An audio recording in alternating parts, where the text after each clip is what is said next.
And I said, no, I need it. I really need it tonight. On June 28, 2026, Mel Brooks turned 100.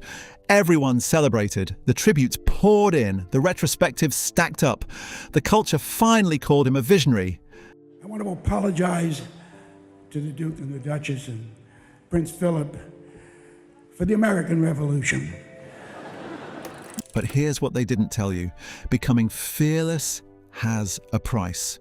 By the time he turned 100, Mel Brooks had paid it in ways that completely changed how you should see his career. This isn't a story about a legend winning. It's a story about what winning actually cost him. Act 1. The origin. Mel Brooks was shaped by something dark. He was a combat soldier in World War II. He was in Germany when the camps were liberated. He saw what hatred could create. Dead bodies, starved faces, industrial killing. Most people come home broken, silent, devoted to serious art. Mel Brooks came home and decided to make jokes about Hitler. Not whispered jokes, Broadway jokes, a musical number with jazz hands and chorus girls in swastika costumes. He put the Third Reich on stage and turned it into a punchline. His explanation was simple. The only real way I could get even with Hitler and company was to bring them down with laughter. Not anger, not seriousness. Laughter. That's not a philosophy. That's a weapon. And Mel Brooks spent the rest of his life pointing it at anyone who told him he should be ashamed. Act 2. Learning to fight. In 1968, The Producers came out. It was crude, it was vulgar, it was everything Hollywood said you couldn't make. After the premiere, a woman recognized him in an elevator. She approached him with moral concern. "Your movie is vulgar," she said. Brooks smiled, and he said something that would become his entire career in one sentence. "Lady, it rose below vulgarity." He didn't defend the film. He didn't explain the art. He made the criticism itself into the joke. Most directors would apologize. Mel Brooks turned the knife and smiled. He was learning something. Studios and critics don't want argument. They want to feel heard. Give them that and they move on. He started testing this idea when a producer saw Gene Wilder and said he was funny looking. That Gene Wilder, who would become a genius, and demanded he be fired, Brooks said yes. He never fired him. He just nodded, moved on, and Wilder stayed. It's a small moment, but it's the moment Brooks learned something crucial. You don't have to win every argument. You just have to win the ones that matter. Act 3. The escalation. By the early 1970s, Brooks wasn't fighting anymore. He was winning. Blazing Saddles came out in 1974. It pushed further than anything he'd done before. When the studio gave him 20 notes, 20 each one, demanding he remove something offensive, Brooks said yes to all of them. Then he threw them in the trash, and this wasn't subtle. The studios had lost control, and they knew it. There's a scene in Blazing Saddles, cowboys sitting around a campfire, eating beans, and then they start farting. 40 seconds of farts. Warner Brothers was horrified. It violated everything the industry said comedy should be. It was juvenile, crude. Brooks fought for it with one simple logic. I've watched cowboys eating beans all my life, and they should be farting by now. The scene stayed. When TV networks later aired the film, they couldn't even remove it outright. They had to cover the farts with horse neighs, which meant they had to acknowledge the farts existed just to hide them. Brooks had turned the fart into cinema that was undeniable. By 1974, he'd learned the secret most artists never understand. Confidence is more powerful than compromise. If you refuse to back down, people believe you know something they don't. Act 4. The moment he could have lost everything. Young Frankenstein almost didn't happen.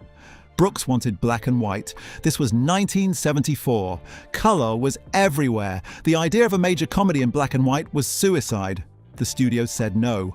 So Brooks, Gene Wilder, and their producer walked into Columbia Pictures. The executives literally chased them down the hallway. No black and white, everything is in color.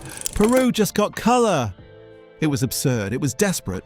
It was the moment where Brooks could have compromised. He could have taken the studio deal. He could have made a fortune anyway. He didn't. He turned around and shouted, "Then break the deal. We're going to make it in black and white." He was willing to lose the film, willing to let it die rather than compromise.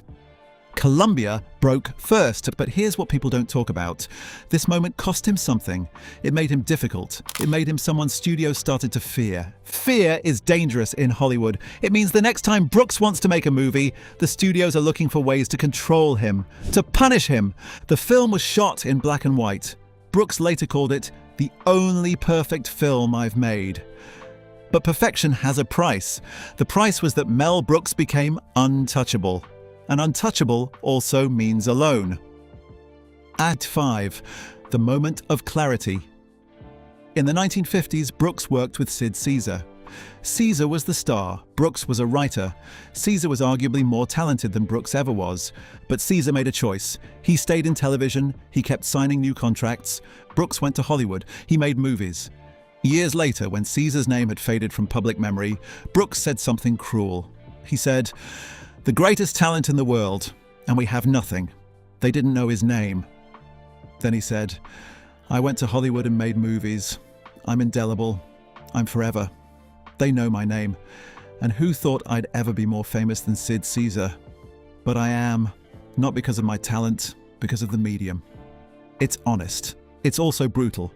Brooks is basically saying, I won, you lost, and the only difference was that I made smarter choices. By this point, Mel Brooks didn't have many peers. He had colleagues, people who'd worked on his films, but equals, people he could actually sit down with and have a real conversation with, they were getting rarer. And it wasn't an accident. Every time he said no to the studios, every time he walked away from a deal, every time he put his vision above everyone else, he pushed people away, and he didn't even notice. Act 6. The Critic. Roger Ebert panned Dracula, dead and loving it, in 1995. Most directors accept bad reviews. Mel Brooks confronted Ebert in person. When he did, he didn't defend the film. He attacked. "Listen, you, I made 21 movies, I'm very talented, I'll live in history, I have a body of work, you only have a body." Ebert later admitted it was somewhat hurtful. Brooks was right, he did make 21 movies. He will live in history. His work is extraordinary. But think about what it says about Brooks that his instinct wasn't to explain himself. His instinct was to attack, to belittle, to remind someone of their irrelevance. A younger Brooks might have believed in his film enough to defend it. An older Brooks was tired, and tiredness turns into cruelty. This is what happens when you spend 50 years being right. You stop seeing people who disagree with you as people. You see them as obstacles. Act 7. The Solo Era. In the 1980s, Brooks recorded To Be or Not to Be, the Hitler rap. It's one of the strangest moments in music history. A 58-year-old Jewish filmmaker, in a leather jacket, rapping about Nazis. It's absurd, it's audacious, it's the kind of thing only someone with nothing left to lose would do. And that's exactly what it is. By this point, Brooks had burned enough bridges that he wasn't collaborating anymore. He was performing. He was the star of his own mythology. When asked about his own work, he didn't hesitate. "I have always been a huge admirer of my own work. I'm one of the funniest and most entertaining writers I know." Most people would call that arrogance. And it is.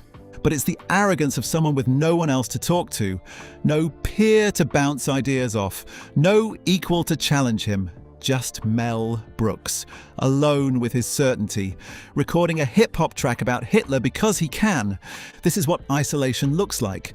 This is what it does to you. Act 8. The world changes. In 2017, the BBC asked Mel Brooks a simple question. Could Blazing Saddles be made today? He didn't hesitate. Never. Because we have become stupidly politically correct, which is the death of comedy. It's a shocking statement from a 91-year-old man, but it shows you something important. Brooks had spent 60 years being fearless. He'd spent 60 years pushing boundaries. He'd built an empire on the principle that artists need to say things before society is ready to hear them. And then, in his 90s, he watched the culture shift. He watched a new generation apologize when they said the wrong thing. He watched comedy become safer. His entire philosophy got left behind. His response was to double down. He said, "Comedy is the lecherous little elf whispering in the king's ear, always telling the truth." He drew a line at gas chambers and dead children. Everything else was fair game, but the culture wasn't asking him to draw that line anymore. The culture had moved on. So Mel Brooks at 91 was still fighting wars that had already been decided. He was still the fearless warrior, but there was no one left to fight. Act 9, The Reckoning. Look closely at what being Mel Brooks actually cost. Yes, he won. Yes, he made billions. Yes, his films are immortal. Yes, he outlived every rival in the culture. But look underneath the legend. He pushed so hard against the system that the system learned to work around him. He burned so many bridges that by age 60, he was mostly working alone. He was so committed to never apologizing that he couldn't see when he was wrong. He couldn't listen. He couldn't change. He became a man who had to attack critics because he couldn't accept that his later films weren't as good as his early ones. The people he worked with, Gene Wilder, Anne Bancroft, the writers and directors, they all eventually stepped back. Not because they didn't like him, because Mel Brooks didn't know how to not win. He didn't know how to compromise, he didn't know how to listen. By the time he was making Hitler rap records at 58, he wasn't collaborating. He was alone. Act 10, The Centennial. Mel Brooks turned 100 on June 28, 2026. The culture celebrated. Critics who'd spent decades dismissing him suddenly saw him as a visionary. The world looked back and said, "You were right, we were wrong." But here's the thing, Brooks probably understood.